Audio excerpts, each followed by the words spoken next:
सुबह के सन्नाटे को चीरती हुई एक आवाज गूंजी। बस अब और नहीं सहा जाएगा। रसोई के बीचों बीच खड़ी प्रिया की आंखों में गुस्सा था और दरवाजे पर खड़ी दिशा की आंखों में आंसू। संयुक्त परिवार की इस सुबह में भजनों की मिठास नहीं बल्कि बर्तनों की तीखी खनक थी। लकड़ी की बोर्ड पर गिरता हुआ चाकू घर की शांति के टुकड़ों को गिन रहा था। इस रसोई में रोज सुबह एक अघोषित युद्ध लड़ा जाता है, जहां हथियार संवाद नहीं बल्कि एक दूसरे की ओर फेंके गए तंज होते हैं। रिश्तों की गर्माहट की जगह अब उस ठंडी खामोशी ने ले ली है, जो किसी भी बड़ी तकरार से ज्यादा चुभती है। प्रिया, इस घर की बड़ी बहू, हर रोज सूरज निकलने से पहले उठती है। वो ठंडे फर्श पर नंगे पैर चलते हुए आटे के बर्तन से जूझती है, रोटियां बेलती है और बच्चों की टिफिन तैयार करती है। उसके माथे पर पसीने की बूंदें और कलाइयों का दर्द ये बयान करता है कि उसने इस विशाल घर की जिम्मेदारी को एक बोझ की तरह अपने कंधों पर उठा रखा है। उसे यकीन है कि अगर वो एक दिन भी नहीं उठी तो इस घर का चक्का जाम हो जाएगा। इस काम ने उसकी मुस्कुराहट छीन ली और उसकी बातों में एक स्थायी कड़वाहट भर दी है। दिशा, जो अभी कुछ समय पहले अपनी छोटी बच्ची रिया के साथ इस घर का हिस्सा बनी है, हर सुबह रसोई के दरवाजे पर ठिठक जाती है। वो मदद के लिए हाथ आगे बढ़ाती है, लेकिन उसकी हर कोशिश एक अनकहे पदानुक्रम से टकराकर वापस आ जाती है। जब वो सब्जियां धोती है तो उसे तीखी नज़रों से देखा जाता है। जब वो मसाले निकालती है तो उसे टोका जाता है। दिशा की डिग्रियां इस रसोई के भीतर बेमानी हो जाती हैं, जहां हर काम को करने का सिर्फ एक ही सही तरीका है, और वो तरीका प्रिया का है। ये छोटी छोटी बातें रोज़ाना के टकराव में बदलती रहती हैं। जब दिशा अपनी बच्ची की वजह से रात भर जागने के बाद सुबह देरी से पहुंचती है तो प्रिया की आवाज़ में एक तीखापन आ जाता है। बर्तन जोर से रखे जाते हैं, गैस की आंच तेज़ी से घुमाई जाती है। सास सरला के टोकने पर कुछ देर के लिए आवाज़ें रुक तो जाती हैं, लेकिन रसोई की हवा में मौजूद तनाव कम नहीं होता। अगले दिन फिर वही ताने और वही दबा हुआ गुस्सा वापस लौट आता है। इस वर्कफ्लो में दिखने वाले ये लाल निशान उस घर्षण को दर्शाते हैं जो अहंकार की वजह से पैदा होता है। जब दिशा ने सिर्फ अपनी बच्चे के लिए पराठे बनाए तो प्रिया के लिए ये काम की चोरी थी। जब प्रिया ने उसे टोका तो दिशा ने भी चुप रहने के बजाय जवाब देना चुना। ये व्यवस्था अब काम के बंटवारे पर नहीं बल्कि अपनी श्रेष्ठता साबित करने की होड़ पर चल रही है। हर हाथ दूसरे हाथ की मदद करने के बजाय उसे नीचा दिखाने का रास्ता ढूंढ रहा है। एक सुबह रसोई का चूल्हा जला ही नहीं, प्रिया बुखार की वजह से बिस्तर से उठने में असमर्थ थी। घड़ी की सुइयां 7 बजा रही थीं, लेकिन घर में नाश्ते की खुशबू के बजाय एक अजीब सा खालीपन था। सालों से बिना थके काम कर रहा प्रिया का शरीर अब जवाब दे चुका था। घर का इंजन अचानक रुक गया था और पूरे परिवार की दिनचर्या पटरी से उतर गई थी। दिशा को उस सुबह अकेले ही सब संभालना पड़ा। आटे से सने हाथ, गैस की गर्मी और बच्चों की लगातार मांगों के बीच वो अकेली जूझ रही थी। दोपहर तक उसके पैर जवाब दे चुके थे और शाम होते होते उसका शरीर थकान से कांपने लगा। उसने पहली बार उस शारीरिक प्रताड़ना को अपने शरीर पर महसूस किया जिसे प्रिया हर रोज बिना कहे सहती थी। रसोई की दीवारों के बीच अकेले काम करना कितना थकाऊ होता है, ये एहसास अब उसके लिए महज एक अंदाज़ा नहीं बल्कि एक जख्म बन चुका था। तर्क के अनुसार इस साझा कष्ट को उन दोनों के बीच एक पुल बनाना चाहिए था। दिशा ने प्रिया का दर्द महसूस किया, लेकिन जब दोनों आमने सामने आए तो सहानुभूति की जगह एक ठंडी दीवार खड़ी थी। साझा दर्द ने उनके अहंकार को पिघलाया नहीं बल्कि उनकी कड़वाहट को और गहरा कर दिया। उन्होंने एक दूसरे के संघर्ष को देखा, लेकिन उसे स्वीकार करने की हिम्मत नहीं जुटा सके। अगली सुबह प्रिया वापस रसोई में थी। बुखार उतर चुका था, लेकिन मन का बोझ वैसा ही था। दिशा ने कोई मदद की पेशकश नहीं की और प्रिया ने भी कल की मेहनत के लिए कोई शब्द नहीं कहा। सब कुछ बिल्कुल वैसा ही हो गया जैसा पहले था। वही बर्तन पटकने की आवाजें और वही भारी खामोशी। संकट आया और चला गया, लेकिन उसने रिश्तों की दरार को और चौड़ा कर दिया। किसी दूसरे की जगह खड़े होकर देखना और उसके दर्द को वास्तव में समझना दो अलग बातें हैं। इस घर ने साबित कर दिया कि जब तक अहंकार जिंदा है तब तक साझा अनुभव भी व्यवस्था में कोई सुधार नहीं ला सकता। ये ढांचा भीतर से गल रहा था और इसे बचाने के लिए अब किसी बाहरी हस्तक्षेप की जरूरत थी। गतिरोध को खत्म करने के लिए सरला ने एक नया कदम उठाया। उन्होंने दोनों बहुओं की सहमति के बिना घर में बाहरी मदद रखने का फैसला किया। चंपा को काम पर रखा गया ताकि रसोई के इस अघोषित युद्ध को विराम दिया जा सके। लेकिन चंपा सिर्फ काम करने नहीं आई थी, वो इस घर के रिश्तों की कमजोर कड़ियों को पहचानने में माहिर थी।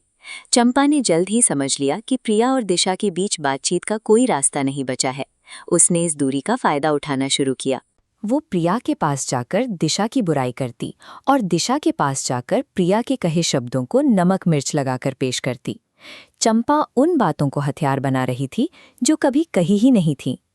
इस डायग्राम में चंपा वो नोड है जो गलत जानकारी के पैकेट एक जगह से दूसरी जगह भेज रही है। आप देख सकते हैं कि इसके कारण प्रिया और दिशा के बीच की दूरी कम होने के बजाय और बढ़ गई है। जब दो लोगों के बीच सीधा संवाद बंद हो जाता है तो चंपा जैसे बाहरी तत्व उस खाली जगह को जहर से भर देते हैं। अविश्वास अब घर के कोने कोने में फैल चुका था। संसाधनों को बढ़ा देने से व्यवस्था की बुनियादी कमियां दूर नहीं होती।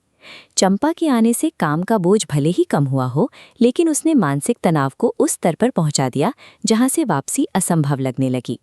घर अब एक ऐसे मोड़ पर खड़ा था जहां या तो सब कुछ बिखर जाता या फिर कुछ नया जन्म लेता। तभी मुन्नी की एंट्री हुई। सरला ने मुन्नी को चंपा की मदद के लिए रखा था। मुन्नी का स्वभाव बिल्कुल अलग था। वो शांत थी और अपने काम में मग्न रहती थी। मुन्नी के आने के कुछ ही दिनों बाद रसोई की ऊर्जा बदलने लगी। वहां अब अफवाहों की जगह काम की एक लय सुनाई देने लगी थी। दाईं ओर का ये प्रवाह चंपा और मुन्नी के बीच के तालमेल को दिखाता है। बिना किसी निर्देश के मुन्नी ने वो काम संभाल लिए जो चंपा छोड़ देती थी। एक सब्जी काटती तो दूसरी तुरंत छौंक लगा देती। उनके बीच कोई पदानुक्रम नहीं था। कोई ये नहीं देख रहा था कि किसने ज्यादा काम किया। काम एक हाथ से दूसरे हाथ में बिना किसी घर्षण के प्रवाहित हो रहा था।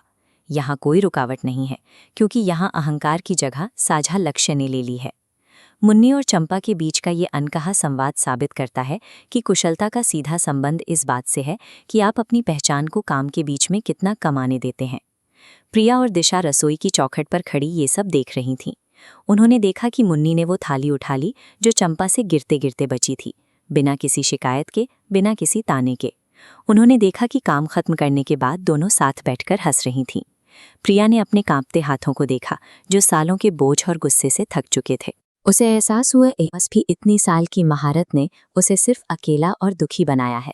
दिशा ने महसूस किया कि उसकी पढ़ाई ने उसे झुकना नहीं सिखाया और इसी वजह से वो भी इसी कड़वाहट का हिस्सा बन गई। उनकी अपनी आंखों के सामने मुन्नी और चंपा का वो सहज तालमेल उनके खुद के वर्षों के संघर्ष को निरर्थक साबित कर रहा था। ये कोई अचानक हुआ चमत्कार नहीं था, बल्कि अपनी खुद की बनाई हुई नरक जैसी स्थिति को एक साफ नज़र से देखने का परिणाम था। सादगी और बिना किसी दिखावे के किया गया सहयोग अक्सर उन लोगों को आईना दिखा देता है जो खुद को बहुत ऊंचा समझते हैं। प्रिया और दिशा ने समझ लिया था कि उनकी शिक्षा और उनका रुतबा उन्हें वो सुकून नहीं दे पाया जो इन दो साधारण महिलाओं ने आपसी तालमेल से हासिल कर लिया था। उस शाम प्रिया और दिशा ने सरला के सामने अपना पक्ष रखा। उन्होंने अपनी गलतियां स्वीकार की और माना कि घर का माहौल खराब करने में उनका बराबर का हाथ था। सरला ने बस सिर हिलाया। वो जानती थीं कि बिना किसी बाहरी दबाव के आया ये बदलाव ही स्थायी होगा। अगली सुबह रसोई में एक नया नज़ारा था। प्रिया और दिशा ने मुन्नी की कार्यशैली को अपनाते हुए काम को बांट लिया। इस बार वहां कोई सीमा रेखा खींची गई थी। जब प्रिया आटा गूंथ रही थी तो दिशा ने अपने आप ही गैस चलाकर कढ़ाई चढ़ा दी। उन्होंने एक दूसरे के काम में हाथ बटाया, लेकिन इस बार टोका टाकी के लिए नहीं, बल्कि काम को आसान बनाने के लिए। आटे की लोई से रोटी बनने तक का ये सफ़र अब बिना किसी रुकावट के पूरा हो रहा था। प्रिया और दिशा ने एक दूसरे के साथ मिलकर काम की एक ऐसी लय बना ली थी जिसमें थकान कम और संतोष ज़्यादा था। रसोई में अब सिर्फ धुआं नहीं, बल्कि एक ताज़ा और हल्की हवा महसूस हो रही थी। उन्होंने चंपा और मुन्नी को हटाया नहीं, बल्कि उन्हें इस नए इकोसिस्टम का हिस्सा बनाए रखा। अब वे सब मिलकर काम करते थे। घर में सहायिकाओं को अब नौकरानी नहीं, बल्कि परिवार के मददगार साथियों के तौर पर देखा जाने लगा। एक परिवार तभी पनपता है जब उसके सदस्य अपनी व्यक्तिगत पहचान को साझा भलाई के लिए थोड़ा पीछे रखना सीख जाते हैं। प्रिया और दिशा ने ये समझ लिया था कि जीत किसी एक की नहीं, बल्कि पूरे परिवार की होनी चाहिए। आज पूरा परिवार मेज पर एक साथ बैठा है। नाश्ते की खुशबू पूरे घर में फैली है। राम प्रकाश के चेहरे पर सुकून है और बच्चों की हंसी फिर से लौट आई है। रसोई से अब ताने नहीं, बल्कि एक दूसरे के लिए फिक्र भरी बातें सुनाई देती हैं। डाइनिंग टेबल पर रखे हुए गरम पराठे अब उस शांति का सबूत हैं जो इस घर ने संघर्ष के बाद हासिल की है। प्रिया और दिशा अब एक दूसरे के पूरक बन चुके हैं। जब लोग ये समझ लेते हैं कि वे एक ही टीम का हिस्सा हैं, तो हर काम आसान हो जाता है। इस परिवार ने साबित कर दिया कि असली एकता रसोई के बर्तनों की खनक में नहीं, बल्कि उन हाथों के तालमेल में छिपी है जो साथ मिलकर खाना परोसते हैं। संयुक्त परिवार की असली ताकत इसी साझेदारी में है।